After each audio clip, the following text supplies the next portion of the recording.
Hi, I'm Carol Taylor, and I'm one of the writers in the new 4-book erotic novella series called Insignificant Others, written with the author known as Pink.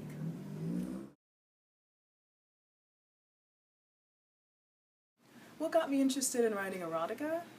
Well, I got interested in writing erotica when a publisher approached me back in 2000 to edit Brown Sugar, a collection of erotic black fiction.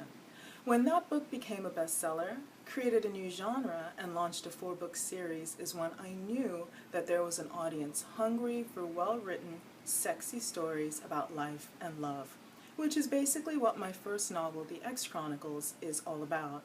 4 best friends, searching for Mr. Right, but often settling for Mr. Right now. I think that book did so well because love and sex go hand in hand, and to write about one without the other isn't very realistic. But not only is there great sex, there are also great characters and great stories.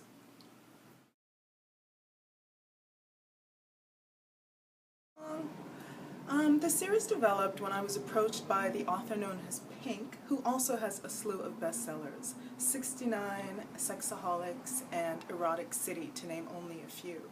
She suggested that we collaborate on the sequels to our bestsellers.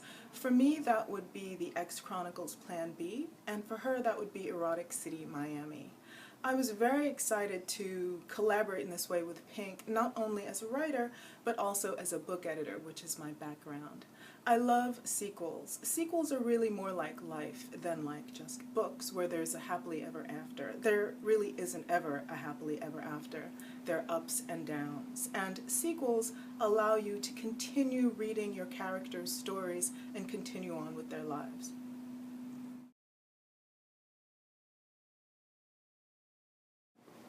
Have I listened to audio erotica before? Actually, listening to the audiobook of Insignificant Others was my first erotic audio experience, and it was a really exciting one. Hearing erotica is very different from reading erotica because it's a multidimensional experience. It brings you closer to the action. And when it's narrated by someone as talented and sexy as the actress Paula Jai Parker, it's even more so.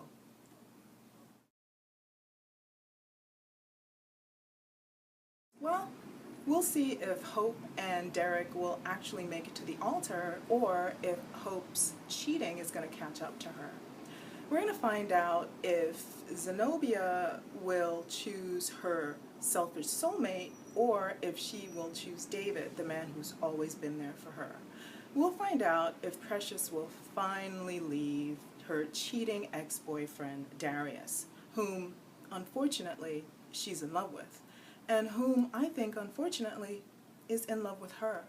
And we'll find out if Portia is able to leave behind all of the abuse that she's had to deal with as a child and accept the love that's waiting for her. And finally, we will see if Bella, the wild child, is going to stay clean and sober and get her life back together.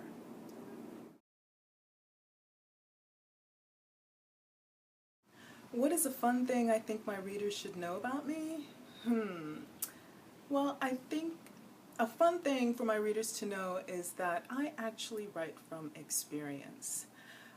The stories here and my character stories are actually parts of my own. Like Zenobia, I'm Jamaican. I've lived in Britain. And like Precious, I was once a struggling writer in a bad relationship. Like Hope, I was my mother's caregiver when she became stricken with Alzheimer's. And like Bella, I was at one time a spoiled, trash-talking wild child.